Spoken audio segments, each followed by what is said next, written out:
నమస్కారం. ఈరోజు మనం హైదరాబాద్ ఫైనాన్షియల్ డిస్ట్రిక్ట్లో ఒక ప్రాజెక్ట్ గురించి మాట్లాడుకుందాం. ASBL Broadway. ఈ మధ్య పేపర్లలో అంటే మీడియాలో ఫుల్ పేజ్ యాడ్స్తో బాగా కనిపిస్తోంది కదా.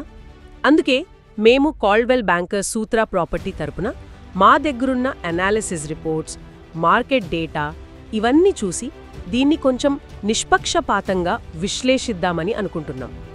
ముఖ్యంగా పేరుకు తగ్గట్టు ఏఎస్బిఎల్ బ్రాడ్వే నిజంగా బ్రాడ్గా ఉందా ఆ ప్రశ్నకు సమాధానం చూద్దాం.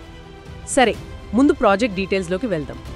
ఇది 5.03 ఎకరాల్లో కడుతున్నారు. 3 టవర్లు ఉంటాయి. G+50 అంతస్తులు ఒక్కొక్కటి. మొత్తం 885 యూనిట్లు. అన్నీ 3 ఇంకా 3.5 BHK ఫ్లాట్స్ అన్నమాట. ఇంకేమిటంటే దాదాపు 1,07,000 చదరపు అడుగుల ఇండోర్ ఎమ్యూనిటీస్ ఇస్తారట. 75% ఓపెన్ స్పేస్ అంటున్నారు. లొకేషన్ విషయానికి వస్తే భలే ఉంది. ఫైనాన్షియల్ డిస్ట్రిక్ట్ మధ్యలో ORR, ISB road, Wipro circle అన్నీ 5 నిమిషాలే. Airport, hitech city, metro connectivity కూడా చాలా బాగుంది. ఇవి మెయిన్ ప్లస్ పాయింట్స్ అని చెప్పొచ్చు. అవును, లొకేషన్ బాగుంది. అయితే ఇక్కడ ముఖ్యమైన విషయం ఉంది చూడండి. ఈ ప్రాజెక్ట్లో ఒక ట్రేడ్ ఆఫ్ ఉంది. అంటే కొనుక్కునే వాళ్ళు దీన్ని గమనించాలి. మీకు మంచి లొకేషన్ ఇంకా చాలా పెద్ద ఎత్తున షేర్డ్ అమ్యూనిటీస్ కావాలంటే మీరు తక్కువ డెన్సిటీ, ఎక్కువ పర్సనల్ స్పేస్, ప్రశాంతత ఇలాంటివి కొంత వదులుకోవాల్సి రావచ్చు. ఎందుకంటే ఇక్కడ డెన్సిటీ ఎకరానికి సుమారు 176 యూనిట్లు వస్తుంది. 176 యూనిట్ల ఎకరానికి, అది వెస్ట్ హైదరాబాద్లో, అది ప్రీమియం ప్రాజెక్ట్లో చాలా ఎక్కువ కదా. బహుశా అందుకేనేమో ఏఎస్బిఎల్ బ్రాడ్వే నిజంగా బ్రాడ్గా ఉందా అని అడగాలనిపిస్తుంది. ఇది one of the highest density projects అవుతుంది. ఇంత ఎక్కువ డెన్సిటీ ఉంటే సహజంగానే కామన్ ఏరియాలో రద్దీ ఉంటుంది. ముఖ్యంగా పీక్ టైమ్స్లో లిఫ్టుల కోసం వెయిటింగ్ టైం పెరగచ్చు, కొంచెం ప్రైవసీ సమస్యలు కూడా ఉండొచ్చు. ఇంకా లాంగ్ టర్మ్లో చూస్తే ఇంత పెద్ద ఎమ్యూనిటీస్ ఉన్నాయి కదా, వాటి మెయింటెనెన్స్ ఖర్చు కూడా ఎక్కువగానే ఉండొచ్చు, నెల నెలా కట్టేది. అయితే ఈ డెన్సిటీ ఎక్కువ అనే ఫీలింగ్ తగ్గించడానికి డెవలపర్ ఏమైనా చేస్తున్నారా? వాళ్ళ ప్లాన్ ఏంటి?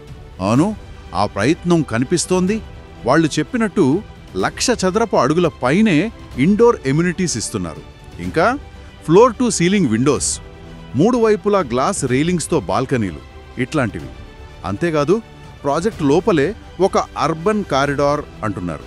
అంటే సూపర్ మార్కెట్, ఫార్మసీ లాంటివి అక్కడే ఉండేలా. సో వాళ్ళ ఉద్దేశం ఏంటంటే లగ్జరీ అంటే కేవలం పెద్ద అపార్ట్మెంట్ అనే కాదు, ఒక కంప్లీట్ లైఫ్ స్టైల్, అన్ని సౌకర్యాలు ఒకే చోట ఇవ్వడం. అది వాళ్ళ స్ట్రాటజీలా ఉంది. సరే, మరి కాస్ట్ సంగతేంటి?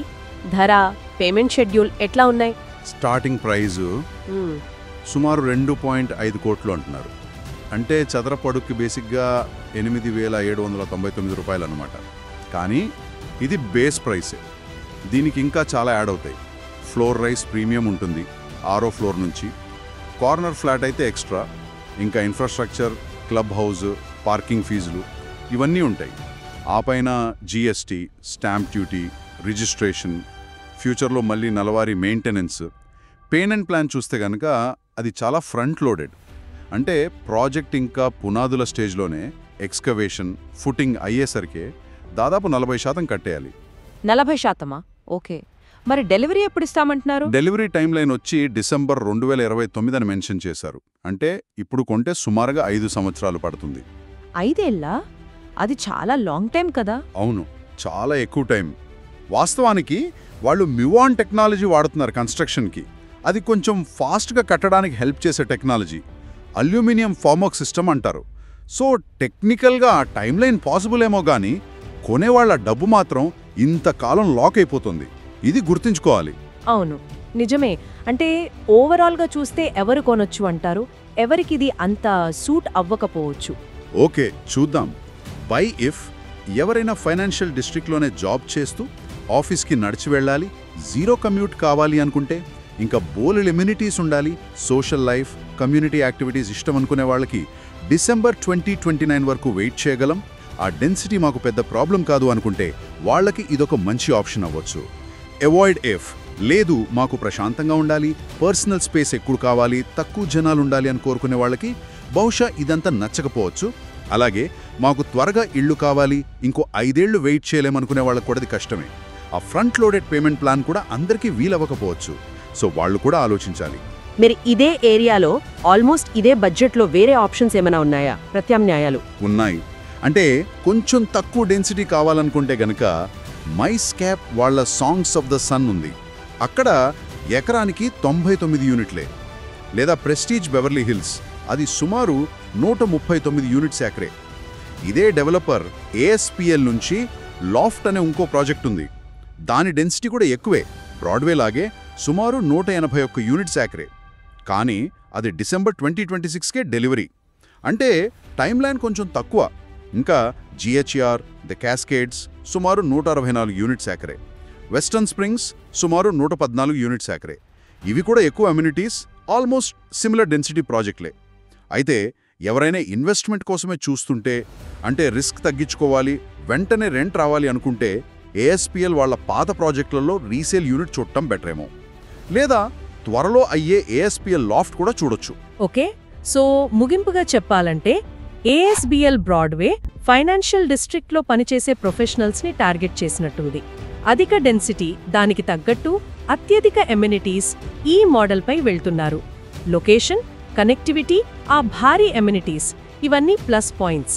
కానీ ఆ ఎకరానికి 176 యూనిట్ల డెన్సిటీ అంటే బ్రాడ్గా లేకపోవడం, 5 ఏళ్ల లాంగ్ డెలివరీ టైం, ముందే ఎక్కువ డబ్బు కట్టాల్సి రావడం, ఇవి ఖచ్చితంగా ఆలోచించాల్సిన విషయాలు. ఇది అందరి కోసం కాదు అనిపిస్తోంది. ఒక పర్టికులర్ లైఫ్ స్టైల్ కోరుకునే వాళ్లకే ఇది నచ్చుతుంది. వెళ్లే ముందు ఒక్క విషయం ఆలోచించండి. వెస్ట్ హైదరాబాద్లో ఒకేసారి ఇన్ని లగ్జరీ ప్రీమియం ప్రాజెక్టులు కడుతున్నారు కదా. 2029 నాటికి ఇవన్నీ రెడీ అయి మార్కెట్లోకి వస్తే సప్లై అమాంతం పెరిగిపోతోంది. అప్పుడు రెంటల్ మార్కెట్ మీద, ప్రాపర్టీ ధరల పెరుగుదల మీద దీని ప్రభావం ఎలా ఉండొచ్చు? ఊరికే ఆలోచించాల్సిన పాయింట్ ఇది.